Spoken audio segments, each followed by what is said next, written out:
মোনা কি অবস্থা? প্রতিবারের মতো এবারও সালের শুরুতে আবার চলে এসেছে চাইনিজ ভাইরাস। চাইনিজ ভাইরাসের আবার আক্রমণ শুরু হয়ে গেছে, অল ইন্ডিয়াতে পুরো ভর্তি হয়ে গেছে, পুরো দেশে ছড়াচ্ছে, আমাদের ভারতবর্ষেও ছড়িয়ে গেছে। আরে এরা চাইনিজরা কি মনে করেছে, কি মনে করেছে পুরো দেশটাকে কি এরা শেষ করে দেবে? শুধু এরা একারাই রাজ করবে, বাকি সবাই কি উই পোকার মতো মরে যাবে? এরা এইটা মনে করেছে, এটা মনে করেছে, সেটা খুব ভুল মনে করেছে। পুরো প্রটেস্ট করতে হবে, কিছু করার নেই। এরা শুনবে না, এরা কারোর কথা শুনছে না, কারোর বাধা মানছে না, ঠিক আছে? সেই জন্য আমিও যাচ্ছি চায়নায়। চায়নায় গিয়ে ওখানকার প্রধানমন্ত্রীর সাথে, যাই হোক রাষ্ট্রপতি যেই হোক, তার সাথে দেখা করব, দেখা যাক কি হয়।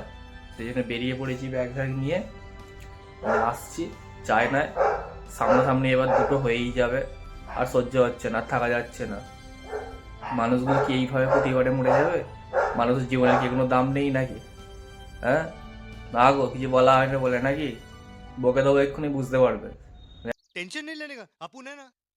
কিন্তু কিছু করছেই না। তারা ভাইরাস বানাচ্ছে, আমাদের মারছে, আমরা মরছি।